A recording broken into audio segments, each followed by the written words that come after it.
Hi everyone, and thank you for tuning in. My name is Marianne Howard, and today we're going to be talking about going to school and using textbooks from about 350 years ago. Have you ever walked past Clinton Academy on Main Street in East Hampton? Clinton Academy was built in 1784 and was a high school. And right next to it are two smaller one-room schoolhouses. The townhouse from around 1785 and the Hook Schoolhouse from around 1784. And that's where I'm coming to from today. So try to imagine children of the 18th century going to school on Main Street in East Hampton. What was happening then?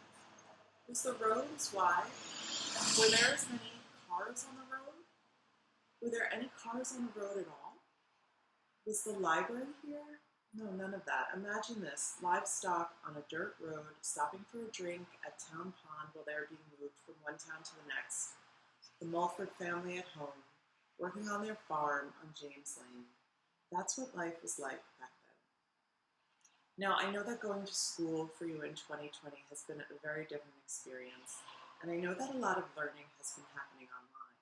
But I want you to think about last year when you had textbooks for each subject matter. You had one for science, and one for math, and one for social studies, and one for reading. Textbooks give the teacher a guideline for what you should be learning in each subject matter and provide examples for some of the activities you will be doing in school.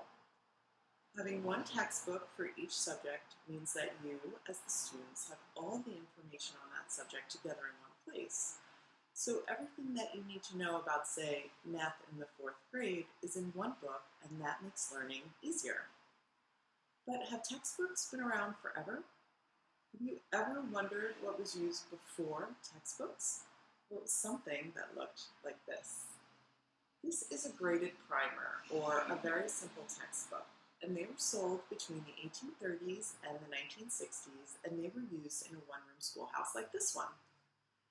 In a one-room schoolhouse, there were no separate classrooms for each grade of students.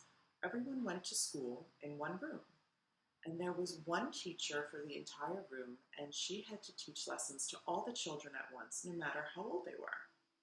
So how would the teacher have done that? In the primer are different lessons for different age levels. The lessons cover reading, writing, grammar, and a little bit of science and history, depending on the story being told. So the teacher could ask 8 and 9-year-olds to read one of the stories in the primer, and then ask 10 and 11-year-olds to read another stories. And the stories in the primer progressed as you got a little bit older.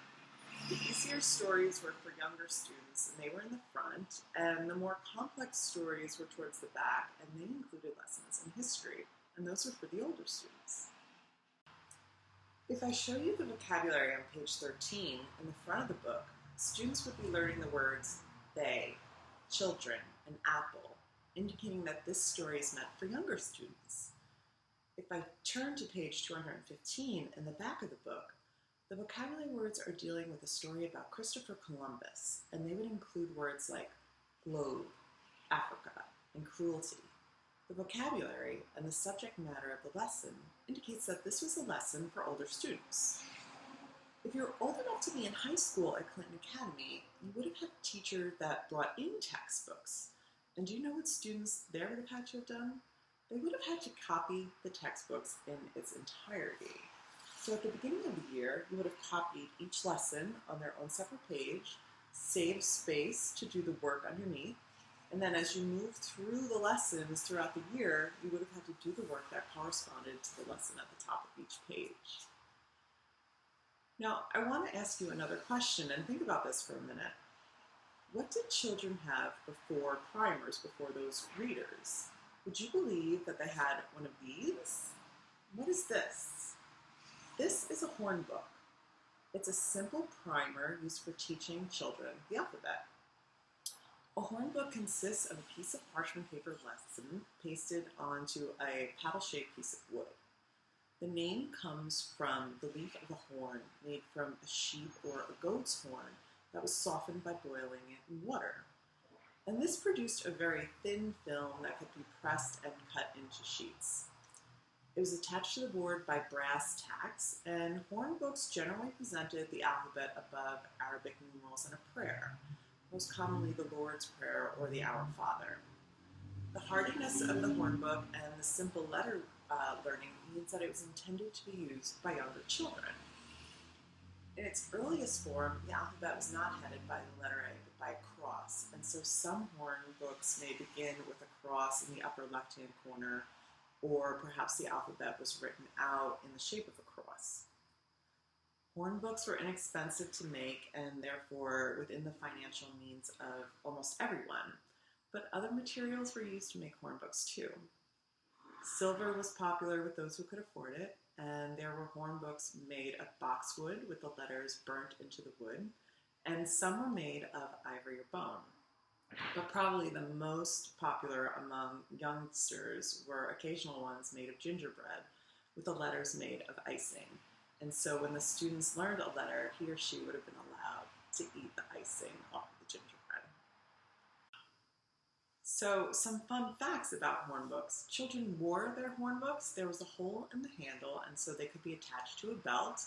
And because they were fairly indestructible and went everywhere with their owners, horn books could have been used as bats when children were at play. Elementary school was required at this time, but not high school, so all children would have carried their own horn book. Today, you can even make your own horn book. I can't imagine that you have a piece of parchment paper or a piece of wood lying around, so you can use whatever is in your house. I used a regular piece of paper and a file folder for mine, and I just cut out the shapes, and then I practiced my alphabet, first the lowercase and then the uppercase letters. Kids, if you think that that's too easy for you, find an adult and ask them what it means to write in cursive, and you can learn a whole new alphabet. Beneath your letters, you're going to write out a prayer or a quick little phrase, and you can put a hole in the paddle, glue it together, and voila, you're done. They're your own horn book and a little piece of history that you can take with you this fall. So thank you again for tuning in. Make sure to visit our website at www.easthamptonhistory.org and our Facebook and Instagram pages for more information about our upcoming events and programs. And I hope to see you soon.